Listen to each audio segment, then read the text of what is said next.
इस कार्यक्रम के पुण्यार्जक हैं श्री रमेश सरावगी, श्रीमती किरण सरावगी, श्रीमती जयश्री सरावगी, श्री अनिल सरावगी, श्री ऋषभ कुमार सरावगी, श्रीमती ऋषा सरावगी, श्री मयंक सरावगी, श्रीमती शैली सरावगी, श्री उमंग सरावगी, कुमारी पल्लवी सरावगी एवं शुभम सरावगी। सरावगी उद्योग फाउंडेशन। जय जय जय आचार्य प्रविष्टि समय सागर जी महाराज की जय जय जय। गुणैतर प्रेता शंका समाधान भावना एक प्रवर्तक जन जन के संत प्रखर वक्ता परम पूज मनीषी प्रमाण सागर जी महाराज की जय जय जय। मुनिवर श्री संधान सागर जी महाराज की। मध्य प्रदेश की राजधानी झीलों की नगरी भोपाल के श्री विद्या सागर प्रबंध संस्थान और श्री विद्या प्रमाण गुरुकुलम अवधपुरी भोपाल से सायंकालीन टीवी चैनल का बहुचर्चित विश्वविख्यात शंका समाधान के कार्यक्रम में हम और आप अपनी शंकाओं का समाधान प्राप्त करें। उसके पूर्व Paras channel, Janvani channel, Adinath channel और प्रमाणिक ऐप के माध्यम से जो इस कार्यक्रम को घर में बैठ के देखो सुन रहे उन सभी का और यहाँ पर उपस्थित समस्त श्रावक श्राविकाओं का हार्दिक अभिनंदन स्वागत करते हैं। चलते हैं प्रतिदिन की भांति परम पूज मुनिवर के श्री चरण नमन करते आशीर्वाद प्राप्त करेंगे और निवेदन करेंगे शंका समाधान के कार्यक्रम के लिए। दोनों हाथ जोड़ लेंगे, मेरे साथ बोलेंगे हे मुनिवर। आवाज कम आ रही है, हे मुनिवर नमोस्तु नमोस्तु नमोस्तु।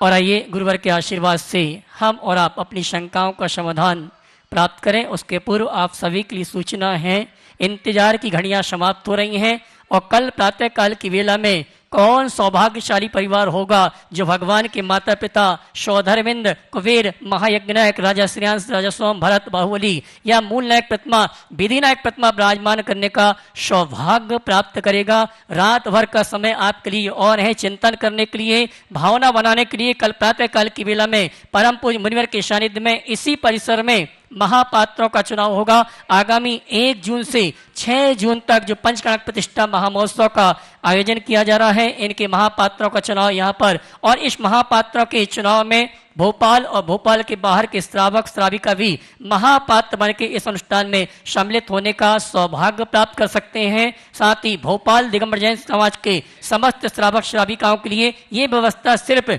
सामान्य इन निंदाणी के लिए भोपाल के लिए रखी गई है। इन निंदाणी के लिए 3100 रुपये की राशि निश्चित की गई है, जिसमें भोजन व्यवस्था, आवास व्यवस्था, द्रव्य सामग्री और वस्त्र आभूषण कमेटी की ओर से प्रदान किए जाएंगे। जिनके ही भाव बनते हैं आप सीधे संपर्क करके ये सौभाग्य प्राप्त कर सकते हैं। आइए चलते हैं। इन्हीं सभी सूचनाओं के साथ आप सभी की ओर से सीधे जोड़ने के लिए मैं निवेदन करूंगा मुनिवर संधान सागर जी महाराज से दोनों हाथ उठा के जयकारा लगाएंगे। बोले परम पूज्य मनी श्री प्रमाण सागर जी महाराज की, मुनिवर श्री संधान सागर जी महाराज की। नमोस्तु गुरुवर। चलते हैं गुरु चरणों में। इस पावन धरा पर जहां आप देख रहे हैं ऐतिहासिक कार्यक्रम अब संपन्न हो ही रहे हैं, बस आप लोगों का उत्साह और रन लाए और गुरुवर के चरण यहीं थम जाएं। आप लोगों की ऐसी भावनाएं तो बन रही है, लेकिन आप लगे रहेंगे इस उत्साह के साथ तो निश्चित गुरुवर की कृपा देखो कहाँ बरसती है। ये तो आगे भविष्य में अपन देखेंगे और जैसे गुरु कहेंगे अपन वैसे ही करते चले जाएंगे। आज का शंका समाधान प्रारंभ करें। आज अपने बीच में विदिशा से जितेंद्र जैन CEO यहाँ पर उपस्थित हैं। मैं उन्हें आमंत्रित कर रहा हूँ, वे आ जाएं। सब पत्नी के यहाँ पर उपस्थित हैं और वे अपना प्रश्न भी करेंगे। और चाहूंगा गुणायतन के शिरोमणि संरक्षक पुष्पेंद्र जी बांदा और सरिता जी बांदा वे आकर उनका सम्मान भी प्रश्नोपरांत कर देंगे। जितेंद्र भी अपना प्रश्न करें और उसके बाद में अपन ऑनलाइन कुछ प्रश्न लेंगे, फिर आप लोगों का नंबर। हाँ, महाराज जी के चरणों में त्रैवार नमोस्तु नमोस्तु नमोस्तु। महाराज जी, मैंने पहले भी कहा था कि आपके पास आने के बाद सारी शंकाओं का समाधान अपने आप हो जाता है। कोई भी प्रश्न ही नहीं बचता जीवन का कि आपसे कोई प्रश्न कर लूं। फिर भी गुरुजी बस इस जीवन को जीने का एक आगे के लिए, चूँकि मैं प्रशासन में हूँ, हमेशा आपसे यही मार्गदर्शन लेता हूँ कि मुझे जीने के लिए एक छोटी सी कुंजी आप हमेशा हर मंच से देते हैं, इस बार भी दे दीजिए। नमोस्तु गुरुजी, नमोस्तु। देखिए, तुम्हारे माध्यम से मैं तुम्हारे जैसे सभी प्रशासनिक अधिकारियों से कहना चाहूँगा कि जो कुछ भी करो अपने दायित्व का निर्वाह करो और धर्म, समाज और संस्कृति के लिए जितना बेहतर किया जा सके वो करो। यही हमारी जिम्मेदारी है। मेरे जीवन के निर्माण में समाज का महत्वपूर्ण योगदान है, तो मेरी ये जिम्मेदारी होती है कि समाज के निर्माण में मैं भी अपना योगदान दूँ। नमोस्तु गुरु, नमोस्तु। अगला पूज्य महाराज श्री जी छिंदवाड़ा से दिव्या जी डंडवाल आपके चरणों में नमोस्तु डरते हुए पूछ रही हैं, सफलता की परिभाषा क्या है? सफलता की परिभाषा क्या है, अक्सर ये सवाल आता है। प्राय लोग किसी निर्धारित लक्ष्य की उपलब्धि का नाम ही सफलता मानते हैं, पर किसी निर्धारित लक्ष्य को प्राप्त कर लेना मात्र सफलता नहीं है, ये एक अल्पकालिक सफलता है। मेरी राय में जीवन में स्थिरता और प्रसन्नता पाना ही सबसे बड़ी सफलता है। आगे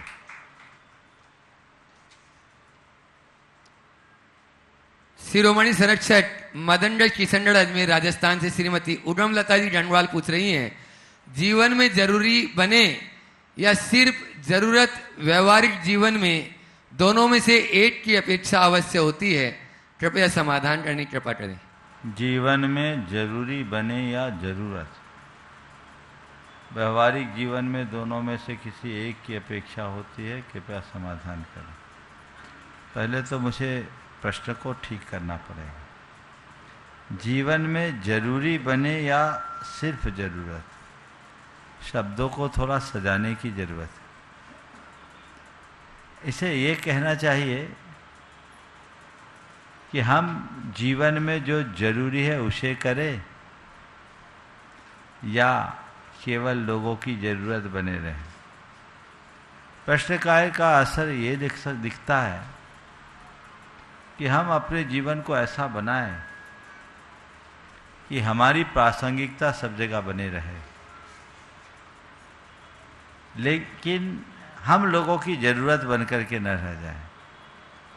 मैं इसे भी दूसरे लहजे में देखता हूँ और कहना चाहूँगा कि आप अपने जीवन को ऐसा बनाओ कि न लोगों की ज़रूरत बनो न कुछ और, पर लोगों के जीवन के ऐसे अंग बन जाओ कि तुम्हारे जुड़ने से उनके सारे ज़रूरतें पूरी हो जाए, उनके ज़रूरे काम पूरे हो जाए, किसी की ज़रूरत अधूरी न रह पाए। यदि हमने अपने आप को इस रूप में विकसित कर लिया तो मैं समझता हूँ ये हमारे जीवन की बेहतर उपलब्धि का आधार बने। अजय जी ज्योतिष लाल गढ़ी भोपाल से पूछ रहे हैं, पूज्य महाराज जी, मेरा ये सवाल है कि जैन ओम का उच्चारण करते हैं, पूजा की थालियों में ओम लिखते हैं, लेकिन फिर सनातन वेदों को नहीं मानते हैं, ऐसा क्यों? ये सवाल कई बार मेरे ऑफिस के सहकर्मियों द्वारा किया जाता है और जानकारी ना होने के कारण मैं निशब्द रह जाता हूं। ऐसा है, ओंकार एक शाश्वत नाद है, इसे प्रणव नाद के रूप में भी गिना जाता है। जैन परंपरा में ओंकार की महान मान्यता है। हमारे तीर्थंकरों की दिव्य ध्वनि ओंकारमय होती है, इसलिए ओम को संपूर्ण वांग्मय का आधार माना गया है। जैन परंपरा में हमारे मूल आराध्य है अरहंत, सिद्ध, आचार्य, उपाध्याय और साधु, ये 5 परमिष्टि हैं। उनमें अरहंत के अ, सिद्ध को अशरीरी कहते उनका अ, आचार्य का आ, उपाध्याय का उ और साधु यानी मुनि उनका म, इन सब को मिला दे तो ओम बनता है। ओम 3 लोक का भी प्रतीक है, अधोलोक का अ, ऊर्ध्वलोक का उ और मध्य लोक का म मिला ले तो अ उ म मिलके ओम बनता है। तो इसलिए ओम शब्द जैन संस्कृति में चिरंतन काल से प्रयुक्त होता रहा है।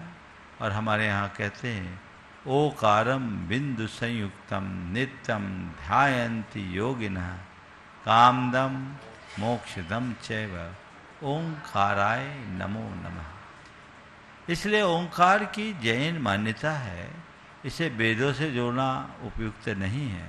वेदों की अपनी मान्यता है। जैन धर्म में शब्द प्रधान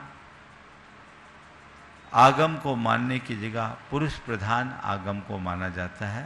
तो हमारे यहाँ वेद है, वो हमारे तीर्थंकरों के द्वारा प्रतिपादित 4 अनुयोग को ही 4 वेद के रूप में माना जाता है।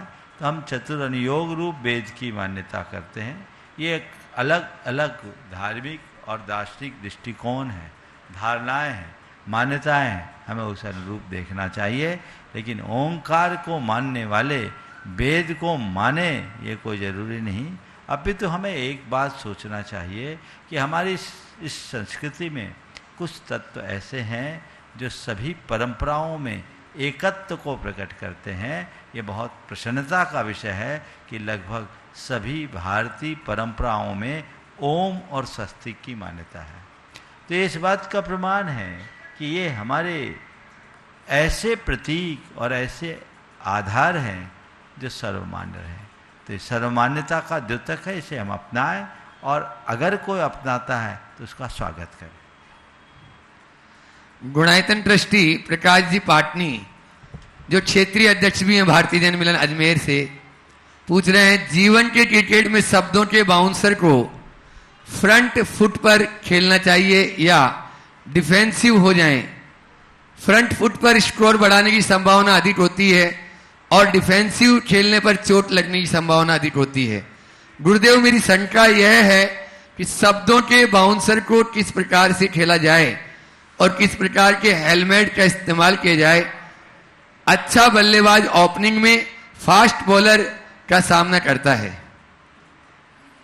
देखिए, शब्दों के बाउंसर को किस तरीके से खेला जाए, डिफेंसिव मूड में अथवा उन्हें फ्रंट फुट पे खेलने का। देखिए, रन बनाना है तो हमें फ्रंट फुट में खेलना चाहिए और हमारे पास ऐसी कला होनी चाहिए कि कोई कैसा भी बाउंसर क्यों ना फेंके, हम झेलेंगे नहीं, खेलेंगे। आज सुबह भी मैंने बोला था, हम झेले नहीं, खेले। तुम्हारा काम है तुम फेंको, हमारा काम है हम ऐसे आउट नहीं होंगे, तुम्हारी बॉल को बाउंड्री के आउट करेंगे। और इसका एक बहुत सरल सा तरीका है, कोई कुछ भी शब्द बोले आप उसका प्रतिवाद ही ना करें। समझ गए? आप प्रतिवाद ना करें, आप उसको सहजता से ले, सुनकर अनसुना करें। यदि आप प्रतिवाद मुक्त होकर के रहते हैं, सुन करके अनसुना करते हैं, तो तय मानना उसकी वह गेंद सीमा पार जाएगी, उसे नुकसान होगा, आपका स्कोर खड़ा होगा। उसे नुकसान होगा, आपका स्कोर खड़ा होगा। किसी ने कुछ कहा और हमने प्रतिक्रिया दी, यानी हम आउट हो गए। और किसी ने कुछ कहा, हमने उसे इग्नोर कर दिया, यानी हमने उसे आउट कर दिया। हमें आउट होना नहीं है, सामने वाले को आउट करना है। तो बहुत अच्छा रास्ता है। मुझे कोई कुछ भी कहे, एक ही काम करना है। क्या करना है? एक ही काम करना है। क्या करना है? इग्नोर करना है। अगर तुमने उससे पकड़ लिया तो आउट हो जाओगे, लपक लिए जाओगे या बल्ला उखड़ जाएगा। इसलिए सावधानी और सजगता के साथ जीवन को आगे बढ़ाएं।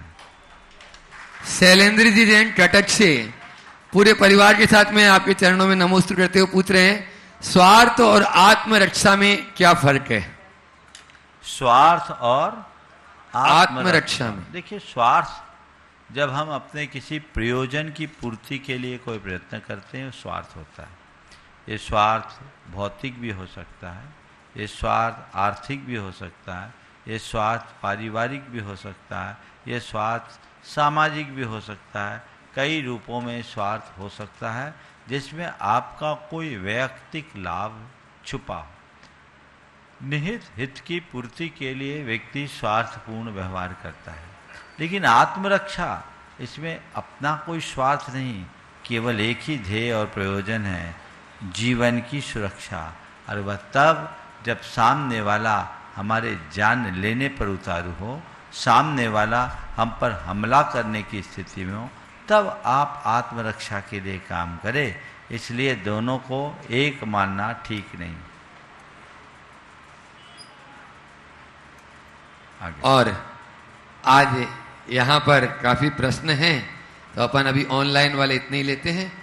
और यहाँ उपस्थित महिला मंडल सोनागिर से साधना महिला मंडल सोनागिर, वे अपना प्रश्न गुरु चरणों में रखें। एक ही प्रश्न एक लोग करें तो सबका नंबर आ जाएगा इसमें तो। हाँ, आज एक ग्रुप को एक ही।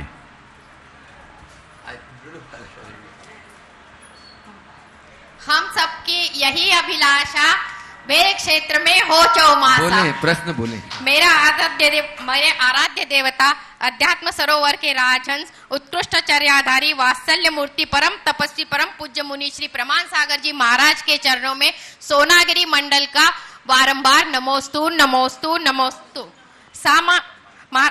महाराज जी, सामायिक श्रावकों को भी करना चाहिए। सामायिक एक शिक्षा व्रत है, सामायिक एक प्रतिमा है और सामायिक मुनियों के 6 आवश्यकों में एक है। तो इतना सामायिक का महत्व है और इन सब स्वरूप सामायिक के स्वरूप में क्या अंतर है, कृपया शंका का समाधान। सामायिक एक व्रत है, सामायिक एक प्रतिमा है, सामायिक एक आवश्यक है, और एक चौथा और जोड़ लो, सामायिक चारित्र है। चारित्र 4 बातें हो जाएं, तब इनमें क्या अंतर?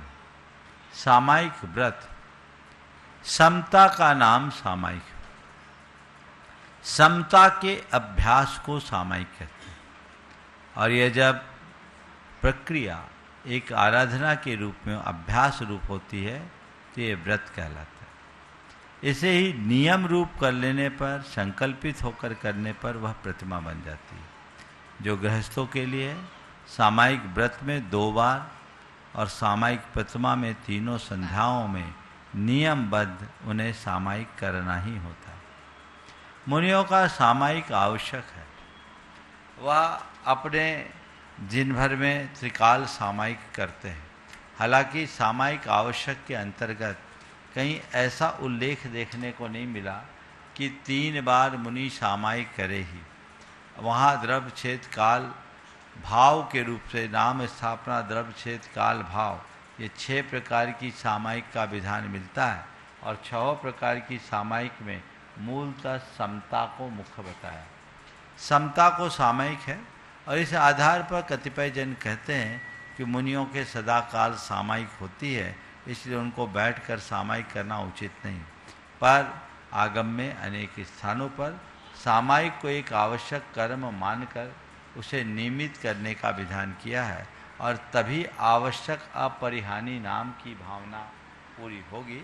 इसलिए सामायिक आवश्यक करना चाहिए।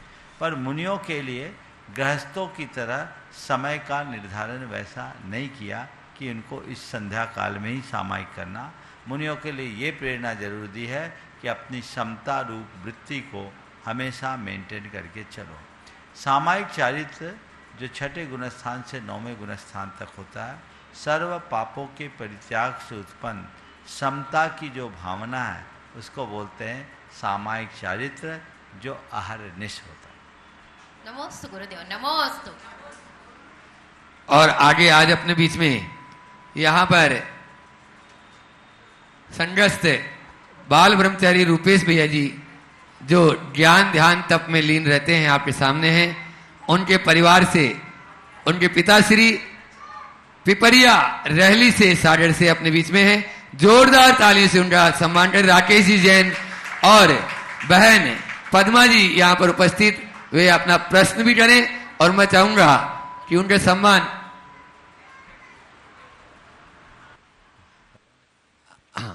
अंजू जी गुड़गांव यहाँ से महिला में से चले जाए और नरेंद्र जी पिंडरई वहीं से पहुंच जाए सोनागिर से, वे उनका वहीं पे सम्मान कर देंगे।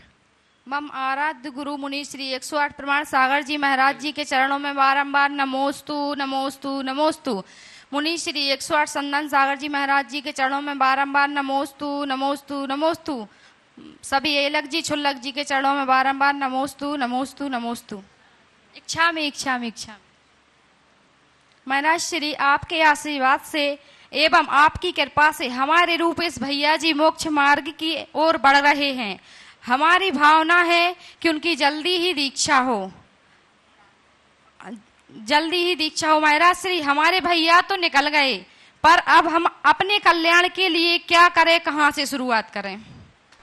बिल्कुल ठीक कह रही है। तुम लोगों की भावना जल्दी फलीभूत हो, ऐसी और भावना प्रगाढ़ करो, और जब पुण्य जगेगा तो इनको भी अवसर मिलेगा।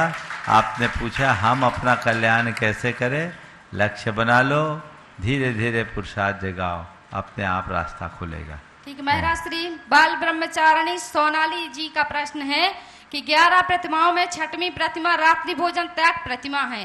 रात्रि भोजन त्याग प्रतिमा को 6वें नंबर पर क्यों रखा गया, जबकि हमने आचार्य श्री जी के कई संस्मरण सुने हैं जिसमें उन्होंने लोगों को रात्रि में 4 प्रकार के आहार का त्याग कराया, और जैनियों की पहचान भी यही रही है कि जैन रात में नहीं खाते। तो इतने महत्वपूर्ण नियम को प्रतिमाओं को 6वें स्थान पर क्यों रखा गया और पहले स्थान पर क्यों नहीं रखा गया? देखो ये बात सही है। रात्रि भोजन का त्याग तो एक पाक्षिक गृहस्थ ही कर देता है जिसकी एक भी प्रतिमा नहीं, और 4 प्रकार के आहार का त्याग। ये 6वीं प्रतिमा में जो त्याग है ना, वो करने का नहीं है, कराने और अनुमोदना का है। 5 प्रतिमा तक ध्यान से कान खोल कर सुनो। कोई व्यक्ति अगर 5 प्रतिमा तक का पालन कर रहा है और उसके घर में यदि कोई रात में खाने वाला है तो वह उसे भूखा नहीं रख सकता। महाराज श्री सुनो क्या बोल रहा हूं। तुम लोग तूफान मचा देते हो। हालांकि व्रती जिस घर में हो वहां किसी को रात में खाना ही नहीं चाहिए, लेकिन यदि किसी परिस्थिति वश ऐसी कोई बात हो तो ये 6ठी प्रतिमा जो बताती है कि 5 प्रतिमा तक तुम ऐसा कर सकते हो। उदाहरण के लिए कोई 25 साल की महिला है, वो प्रतिमाधारी है और उसका 6 महीने का दूध पीता बच्चा है, रात में रोएगा तो दूध पिलाएगी कि बेटा तेरा रात्रि भोजन का त्याग है, सवेरे पिलाऊंगी?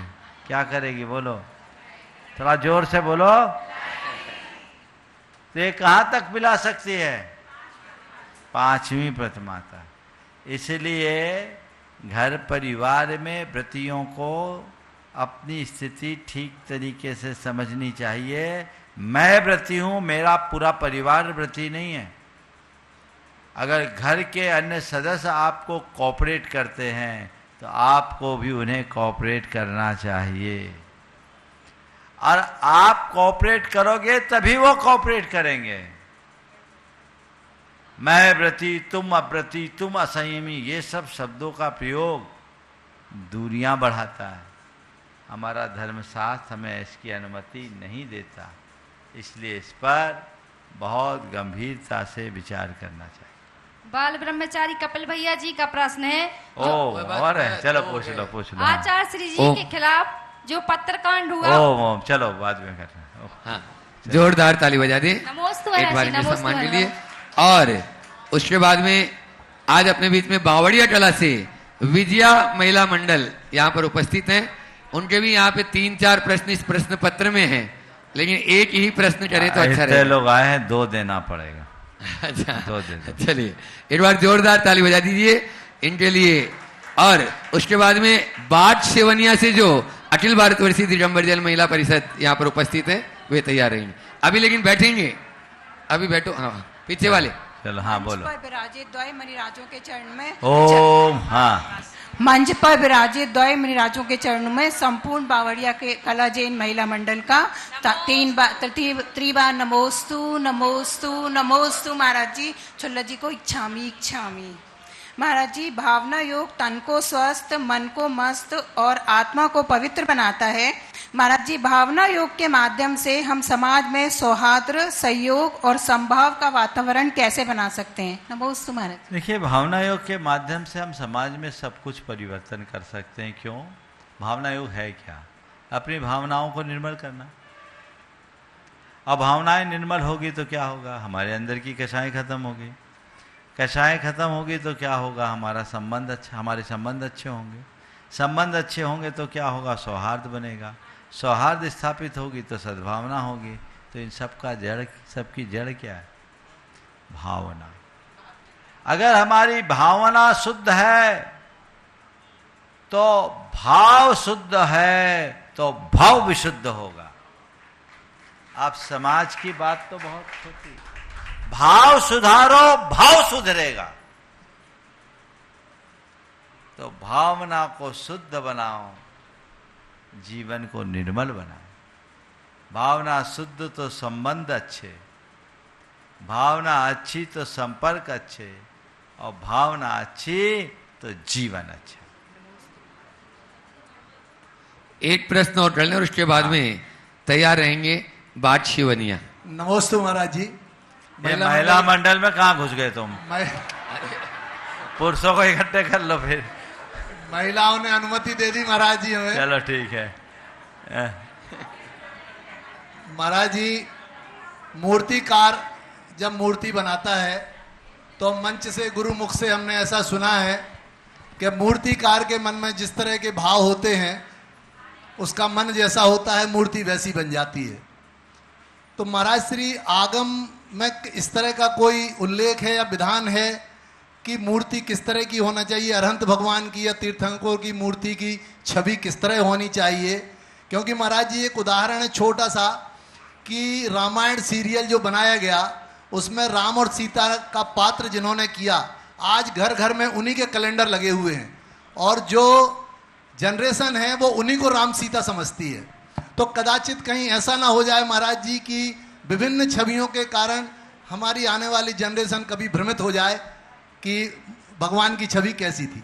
नमस्ते महाराज। भगवान की प्रतिमा को गढ़ने का पूर्ण शास्त्रीय विधान है और शास्त्रीय विधान में उनकी एक नाप तौल है। 9 ताल और 10 ताल की प्रतिमा का विधान है। वर्तमान में जयपुर से जो प्रतिमाएं बनती है प्राय 9 ताल की, उनकी प्रतिमाओं का मान अलग होता है। 10 ताल की प्रतिमाओं का मान अलग होता है, लेकिन उसमें नाप तौल बताए, नाक नक्श नहीं बताए। नाक नक्श तो भगवान का भगवान जैसा होना चाहिए।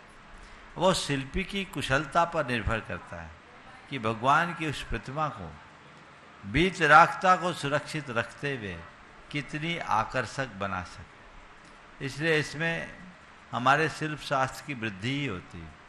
आपने अगर प्राचीन काल में देखा हो, देवगढ़ गए हो तो देवगढ़ की मूर्तियों का केश विन्यास ही देखने लायक। तीर्थंकर प्रतिमाओं में जो केश विन्यास है वो अद्भुत है। तो ये अपने अपने समय काल के अनुसार होने वाले शिल्पों का अंकन है, उससे इतिहास का भी ज्ञान होता है, पर मूल नाप तौल मान के अनुसार ही होना चाहिए। नमस्ते महाराज। अखिल भारतवर्षीय दिगंबर जैन महिला परिषद मैना सुंदरी संवाद श्री श्रेयांसनाथ साका बाट सेवनिया अपना प्रश्न गुरु चरणों में करे और उसके बाद में बाट सेवनिया श्री सरिता जी जैन वे अपना प्रश्न करेंगे। नमोस्तु गुरुवर नमोस्तु। बाग सेवनिया जैन समाज की ओर से बारंबार नमोस्तु। महाराज जी हमारा क्वेश्चन है कि आज जहां चारों ओर हर फील्ड में फर्स्ट आने की होड़ लगी हुई है। हर समय हम अपने बच्चों को सारी क्लासेस में भेजते रहते हैं कि ये सीखो वो सीखो, फिर हम उन्हें हारना कैसे सिखाएं? हम उन्हें कैसे बताएं कि भाई फेल भी हो सकते हैं और कोई भी हार जिंदगी से बड़ी नहीं होती। धन्यवाद। बहुत अच्छा सवाल। हम हर कार्य में नंबर 1 बनना चाहते हैं। हम अपने बच्चों को हारना कैसे सिखाएं? ये तब संभव है जब हम अपने बच्चों को जीवन की वास्तविकता का बोध कराएं। उन्हें ये बताना चाहिए कि हमारे जीवन में कई तरह के खट्टे मीठे अनुभव होते हैं और जीवन का रस और सौंदर्य भी तभी है जब हम इस प्रकार के अनुभवों से भर करके जिए। हमें अपने इस खटमिठे अनुभव का उपयोग करना चाहिए और उसी अनुरूप अपने जीवन की दिशा और दशा को तय करना चाहिए, जो हमारे जीवन को व्यवस्थित करे, जो हमारे जीवन को विशुद्ध बनाए और हमारे जीवन को निर्मल बना सके। ये बात सही है, जिंदगी से बड़ी कोई हार नहीं होती और कई बार हार करके भी जीत लिया जाता है। और जो जीवन को जानते हैं, जीवन को समझते हैं, वो हार को भी अपनी जीत मानते हैं। एक बार एक प्रतियोगिता थी, 500 मीटर दौड़ की प्रतियोगिता। उसमें एक ऐसा धावक था जिसके नाम पर कई बड़े बड़े अवार्ड्स घोषित हो चुके थे, विश्व प्रसिद्ध था। सबको पता था कि ये आया है तो दूसरा कोई जीत नहीं सकता, जीतना इसको ही है, जीतना उसको ही है। लेकिन वह दौड़ में 5 सेकेंड पीछे रह गया। दूसरा धावक विजेता बन गया और उसमें 5 लाख का पुरस्कार घोषित था।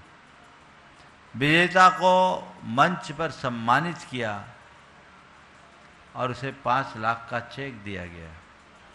विजेता तत्क्षण जो उसके पीछे रहा उसके चरण छू लिए, उसके चरण छू लिए और कहा कि मेरे जीत का सारा श्रेय इसको जाता है।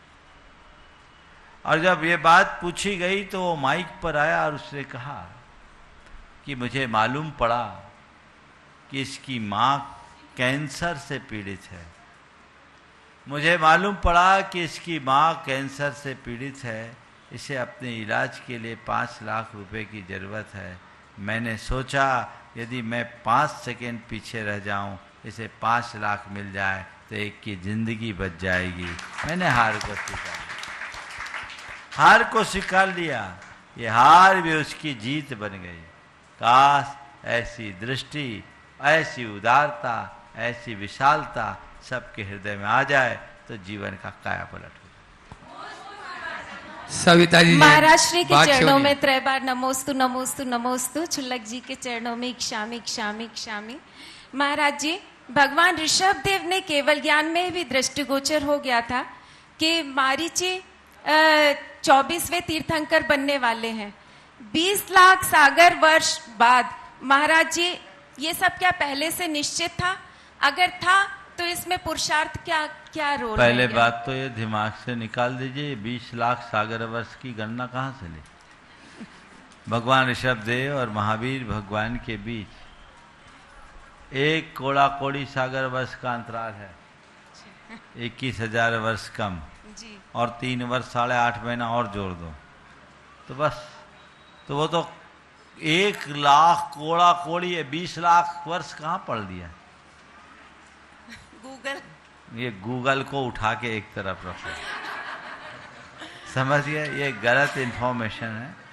भगवान महावीर और ऋषभ देव के बीच के अंतराल को ठीक तरीके से गूगल में डालिए ताकि वो बात सही आए। रहा सवाल क्या ये सब तय था, मुझे नहीं मालूम, लेकिन इन घटनाओं को जब देखते हैं और पढ़ते हैं और सुनते हैं तो लगता है कि सब तय है। ठीक है, तो आज आपको यहाँ आना भी तय था। पर फिर आपका पुरुषार्थ का क्या रोल सुनो रहा? तो बोल रहा महाराज हूँ, सुन तो बोल रहा हूँ, आपका सवाल करना भी तय था, मेरा उत्तर भी पहले से तय था, मेरे द्वारा आपको समझाना भी तय था। और आपको जितने अंशों में समझना और न समझना वो भी तय था। फिर एक ही सवाल, क्यों? क्योंकि तय था। क्यों नहीं? क्योंकि तय था। ऐसा है क्या? ऐसा तय मत करना, ये केवल वाक जाल है। हमारे भगवान ने ऐसा कहीं नहीं कहा कि जो है सब तय है। मेरे ज्ञान में आ गया, भगवान ने ये कहा कि तू धर्म के मार्ग में लग, अशुभ से हट, शुभ में रम, तभी मुक्ति को प्राप्त करेगा और जीवन आगे बढ़ेगा। बस दो ही। वान्य जैन प्रमाणित पाठशाला इंदौर। सरिता जैन। हम सबकी यही अभिलाषा भेल क्षेत्र में हो चौमासा। हाँ बोलो बोलो बोलो। महाराज जी नमोस्तु नमोस्तु नमोस्तु। मेरा प्रश्न ये है महाराज जी कि एक ही परिवार के एक ही माता पिता से बच्चे, कई बच्चे बहुत अधिक समृद्ध रहते हैं और कई बहुत दुखी होते हैं, तो ऐसा क्यों?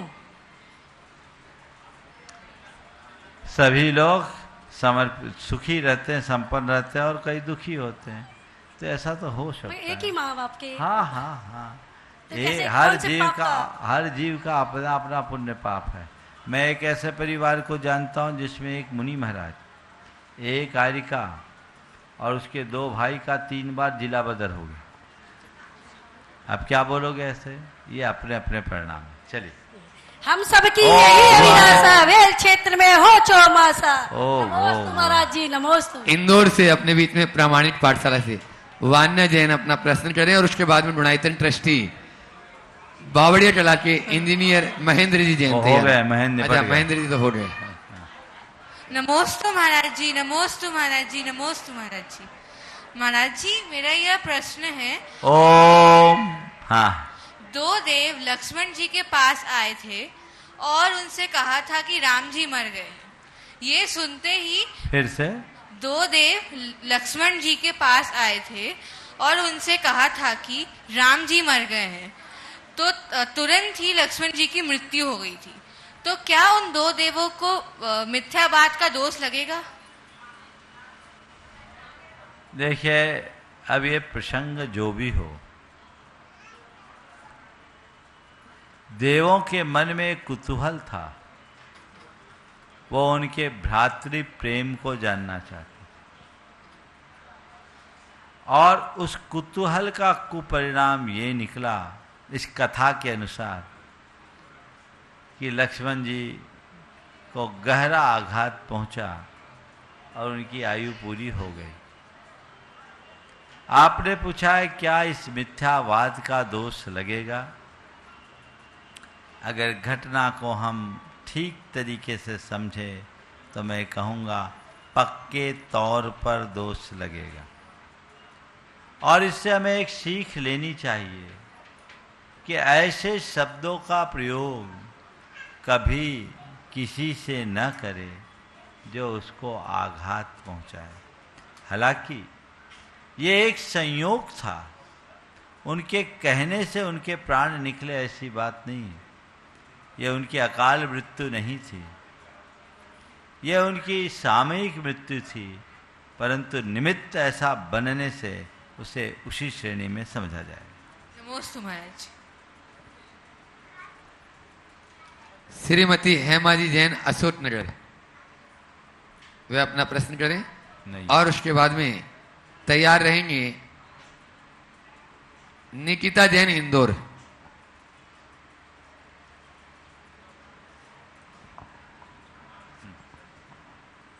नमोस्तु गुरुदेव। नमोस्तु महाराज जी। इच्छामी महाराज जी, दया और करुणा में क्या अंतर है? दया और करुणा में क्या अंतर?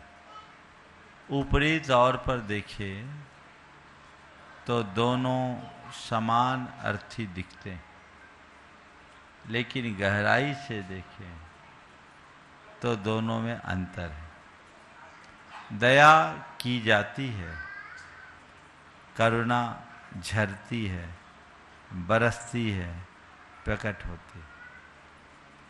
दया की जाना और करुणा का प्रकट होना, इसमें मौलिक अंतर है। किसी दीन दुखी को देखकर हृदय का द्रवीभूत होना और उसके सहयोग के लिए हाथ आगे बढ़ाना, ये दया की अभिव्यक्ति। लेकिन किसी दीनहीन प्राणी या किसी दुखी को देखकर सहज भाव से अपने मन में संवेदना जग जाना, उसका प्रवाह प्रकट हो जाना, ये करुणा की अभिव्यक्ति। नमोस्तु गुरुदेव, नमोस्तु गुरुदेव। निकिता जी जैन इंदौर, वे अपना प्रश्न करें। उसके बाद में राजेश श्वेता जैन पारस होम्स गुणायतन ट्रस्टी तैयार हैं। महाराज जी के श्री चरणों पे त्रैबार नमोस्तु नमोस्तु नमोस्तु। शुल्लक जी के चरणों में इच्छामी इच्छामी इच्छामी। महाराज जी, मेरा प्रश्न यह है कि हमारा मंदिर 3 शिखर का होता है।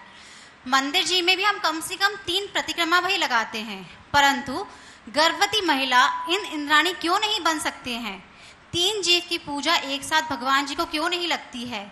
एवं गर्भवती महिला आहार भी क्यों नहीं दे सकती है? देखिए, मंदिर में 3 हो, सब में 3 हो, और गर्भवती महिला को इसलिए नहीं रोका जाता कि उसके साथ 3 है, केवल इसलिए कि अब उसके लिए अतिरिक्त सावधानी अपेक्षित है। यदि इन दिनों वो अतिरिक्त सावधानी नहीं अपनाए तो अंदर पल्लवित होने वाली संतान का अहित भी हो सकता है। वो ना हो इसलिए उनको आहार दान से दूर रखा गया, पर अनुमोदना से दूर नहीं रखा गया। उन्हें विशेष पात्र बनने का निषेध किया गया, लेकिन भावना के लिए निषेध नहीं किया गया। तो ये शक्ति और परिस्थिति के अनुरूप हमें अपना काम करना चाहिए। नमोस्तु महाराज जी। श्वेता जी जैन नारायण नगर पारस होम्स, वे अपना प्रश्न गुणायतन ट्रस्टी और उसके बाद में तैयार रहेंगे। अपने बीच में रायपुर से संध्या रवि जी सेठी यहाँ पर उपस्थित हैं, वे आगे आ जाएं। और मैं चाहूंगा उनके सम्मान के लिए नरेंद्र जी टोंगिया वहीं पर जाकर उनका सम्मान भी करेंगे। नमोस्तु भगवान, नमोस्तु नमोस्तु। महर्षि भगवान कुंद आचार्य ने श्री समय सार जी में लिखा है, बोला है गाथा में, अहम को कल शुद्धो दंसन नान मयो सदा अरूवी नव्यथी मज्ज किंचवी अन्नम परमाणु मिंतम्पी। तो हम पढ़ते भी रहते हैं और हर गुरु के मुंह से सुनते भी हैं, और हमारे आसपास हम देखते भी हैं कि अणु मात्र हमारा नहीं है। जब जीव निकल जाता है तो सब यहीं छूट जाता है। तो क्या ये पुराने संस्कार हैं जो हम नहीं समझ पाते हैं, या चारित्र मोहिनी का उदय इतना प्रबल रहता है कि हम बार बार ये सुनने के बाद भी हमारे जीवन में उतार नहीं पाते हैं? बिल्कुल सही है। ऐसा हमारे अंदर के संस्कार के कारण जानने के बाद भी हम बार बार वही दोहराते हैं जो हमें नहीं करना चाहिए। इस बात को आचार्य पूज्यपाद के सामने रखा गया तो उन्होंने इसका समाधान देते हुए कहा, जानन अपि आत्मनस्तत्वम विविक्तम भावयन्नपि पूर्व विभ्रम संस्कारात् भूयः भ्रांति में विगच्छति।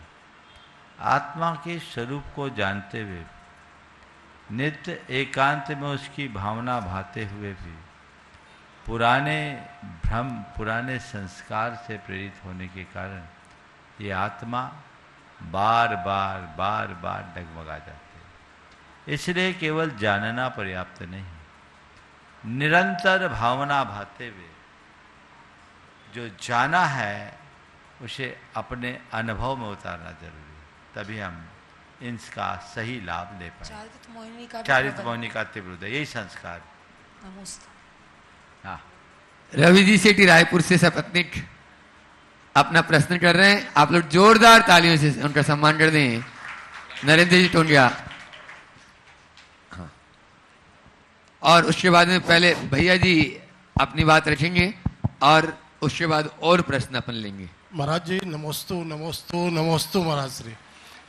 महाराज श्री, हम लोग अपने घर को सजाने के लिए तो बहुत कुछ करते हैं, खूब सजावट के सामाने लाते हैं, करते हैं। हम अपनी आत्मा रूपी घर को कैसे सजाएं? घर को सजाने के लिए आप प्रयास करते हैं आत्मा रूपी घर को कैसे सजाएं। जिस दिन आप अपने घर की तरह अंदर के घर को अपना घर मानने लगोगे, जानने लगोगे, तो सजाने के लिए पूछना ही नहीं पड़ेगा। अभी आपको बाहर का घर दिखता है तो आप उसके सजावट में पागल रहते हो। अंदर का घर दिखा कहाँ जो सजाओगे? अंदर का घर को तो देखो। जब अंदर का घर दिखेगा तभी तुम उसे सजाने का भाव जगा पाओगे। तो पहचानो मेरा असली घर कहाँ है, क्या है। जब उसे जानोगे, उसे पहचानोगे, तभी जीवन संवर पाए। माता जी रायपुर में अंतर्वती माता जी उन्होंने भी नमोस्तु बोला। अच्छा, आशीर्वाद आशीर्वाद। हाँ। आगामी प्रोग्रामों के प्रतिष्ठाचार्य बाल ब्रह्मचारी अभय भैया जी, वे अपनी बात रखें और उसके बाद में बोले परम श्री विद्या प्रमाण गुरुकुलम के उत्साही कार्यकर्ता तैयार रहेंगे पूरी आप टीम सभी के साथ। को विदित है कि परम पूज्य मुनिवर के सानिध्य में 1 जून से 6 जून तक पंचकर्णक प्रतिष्ठा महामहोत्सव का आयोजन है और पात्रों का चयन का कार्यक्रम कल प्रातः काल की बेला में यहाँ पर संपन्न किया जाएगा। वो सौभाग्यशाली परिवार हैं जिन्होंने भावना भाई है सपना देखा है। और अगर आप भी इस अनुष्ठान में महापात्र के रूप में सम्मिलित होने का सौभाग्य प्राप्त करना चाहते हैं तो मैं आपसे यही कहना चाहूँगा, कल प्रातः काल की बेला में पूरे परिवार के साथ उपस्थित होकर इस अनुष्ठान में महापात्र बनने का सौभाग्य प्राप्त कर सकते हैं। साथ ही 26 तारीख परसों शांतिनाथ भगवान का जन्म तप और मोक्ष कल्याणक महामहोत्सव है। और ये मोक्ष कल्याणक महामहोत्सव के साथ साथ अभी तक आपने सुना होगा मुनिवर संस्कृत का सिद्ध चक्र महामंडल विधान कराते हैं, लेकिन भोपाल में पहली बार शांतिनाथ भगवान के मोक्ष कल्याण के पावन अवसर पर गुरुमुख से शांतिनाथ विधान जो मूल संस्कृत का है हमें आपको करने का, करवाने का, अनुमोदना करने का सौभाग्य प्राप्त होगा। 26 तारीख को सभी आमंत्रित हैं। जिन्होंने नाम लिखा दिए वो तो आमंत्रित हैं और जिन्होंने नाम नहीं लिखाए हैं वो भी इस कार्यक्रम में उपस्थित होकर मुनिवर के मुखाग्नि से जो मूल संस्कृत का शांतिनाथ महामंडल विधान आयोजित किया गया है उसमें सम्मिलित होकर आप अपने जीवन में विश्व में शांति की कामना करते हुए इस अनुष्ठान को करने का सौभाग्य प्राप्त कर सकते हैं। पुनः पुनः सभी के लिए सूचना है, महापात्रों का चुनाव कल यहाँ पर संपन्न होगा। इसमें बाहर के श्रावक श्राविका भी हिस्सा ले सकते हैं। और आइए अगली जानकारी के लिए विद्या प्रमाण गुरुकुलम।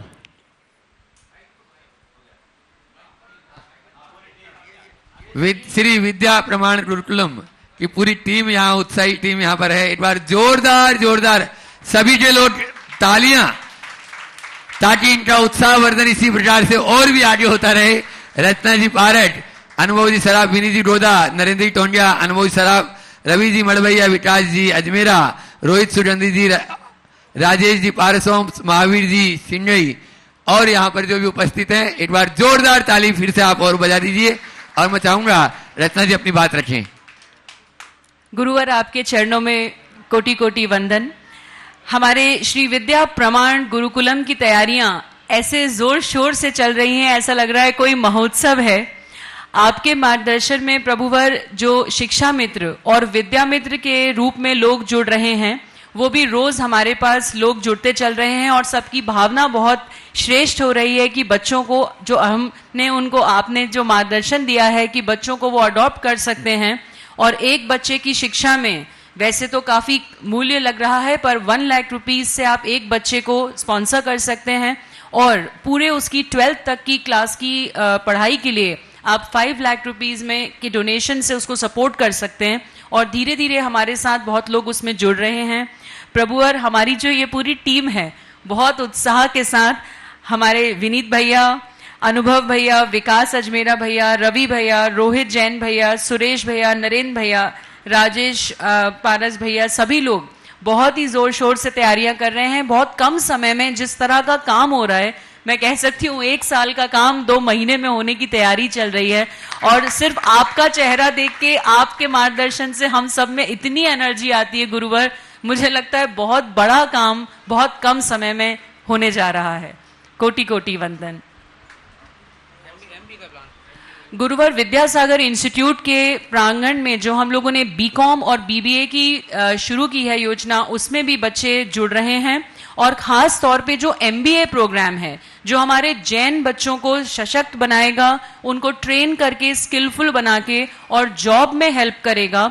सिर्फ 60 सीट्स उसमें हैं, पर हमारे पास सेंट्रल इंडिया से काफ़ी लोगों के इंक्वायरीज आ रही हैं। 30 सीट्स अब शेष बची हैं और बहुत शीघ्र आपके आशीर्वाद से वो भी पूरी होंगी। तो श्री विद्या प्रमाण गुरुकुलम जो है उसका कार्यक्रम ऐसे बढ़ता चल रहा है और गुरुवर जितने शब्द कहे जाएं वो कम हैं। जो आपने बच्चों के लिए ये जो किया है, बहुत बहुत बहुत बहुत बहुत धन्यवाद भी क्या बोलूँगा मैं।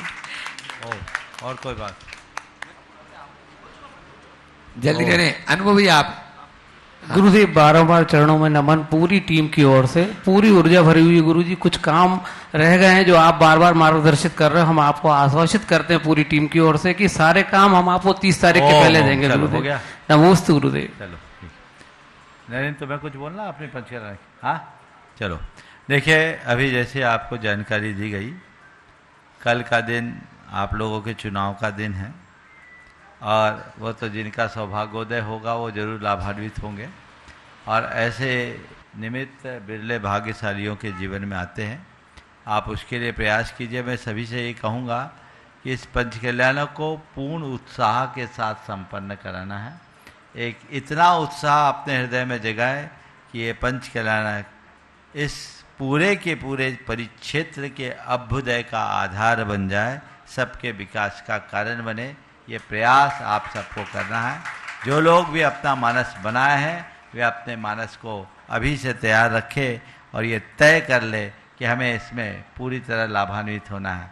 मैं चाहूँगा नरेंद्र टोंगिया कल और उसके आगे के कार्यक्रम की जानकारी अभी लोगों को दे दे 2 मिनट में। बहुत तत्परता के साथ अपनी टीम के साथ ये लगे हुए हैं और इसके साथ ही बंधुओं 1 तारीख से 6 तारीख तक पंचकल्याणक है। पर एक विशेष जिसके लिए मैं आज आप लोगों से जरूर कहना चाहूँगा, परसों का दिन भगवान शांतिनाथ के नाम समर्पित कर दें। परसों प्रातःकाल सब लोग, चाहे कार्यकर्ता हो चाहे और कोई, सारे काम छोड़कर प्रातःकाल के विधान में सम्मिलित हों। संस्कृत का विशुद्ध महिमाशाली ये शांतिनाथ महामंडल विधान, इसमें आप सबको अपनी भागीदारी सुनिश्चित करनी, जो मूल बीजाक्षरों से युक्त होगा। शांतिनाथ भगवान के जन्म, तप और निर्वाण कल्याणक के अवसर पर ये मौके बहुत दुर्लभता से मिलते हैं। कई लोग बाहर से आ रहे हैं, भोपाल वाले वंचित न रहे। तो ये कार्यक्रम प्रातः 6 बजे से प्रारंभ होगा और लगभग 9:30 से 10 बजे तक पूरा होगा। 7:15 पर शांतिनाथ विधान का सिद्ध भक्ति का पाठ प्रारंभ हो जाएगा। इसलिए परसों के कार्यक्रम में जो भी सम्मिलित होना चाहते हैं वे आए और अपनी पूर्व सूचना इन लोगों को दे दे, तो इनकी व्यवस्थाएं थोड़ी ज़्यादा अच्छी बन जाएगी। शेष बातें नरेंद्र जी बात करेंगे। और हाँ, 7 तारीख से जो भावना योग का शिविर है उसमें भी बहुत सारी प्रविष्टि आ गई है। मैं चाहूँगा कि जो लोग भावना योग के प्रचार प्रसार में अपनी सहभागिता देना चाहते हैं वे जरूर इससे जुड़े। गुरुवर नमस्तु नमस्तु नमस्तु नमस्तु। एक बार जोरदार तालियां।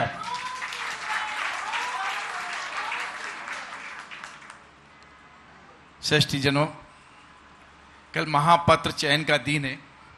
सभी को आना है, अपने साथ में आसपास वालों को सबको लेके आना है। और मात्र 14 पात्र हैं हमारे, उस पात्रों में आप सबको हिस्सा लेना है। और बहुत ही गरिमामय ये पंचकल्याणक होने जा रहा है। 1 जून से 6 जून के बीच में आप सब साथ में रहेंगे, बहुत अच्छा रहेगा। और 26 तारीख को हमारा भोपाल में पहली बार संस्कृत के ऊपर शांति विधान जो होने जा रहा है, इसमें भी आपको सबको सम्मिलित रहना है। सभी को बहुत बहुत जय जय। चलिए, इस प्रकार आज के सत्र को यहीं पर विराम। बोलिए परम पूज्य आचार्य गुरुवर श्री विद्यासागर। ओ सभी लोग बैठे रहें भी आचार्य भक्ति।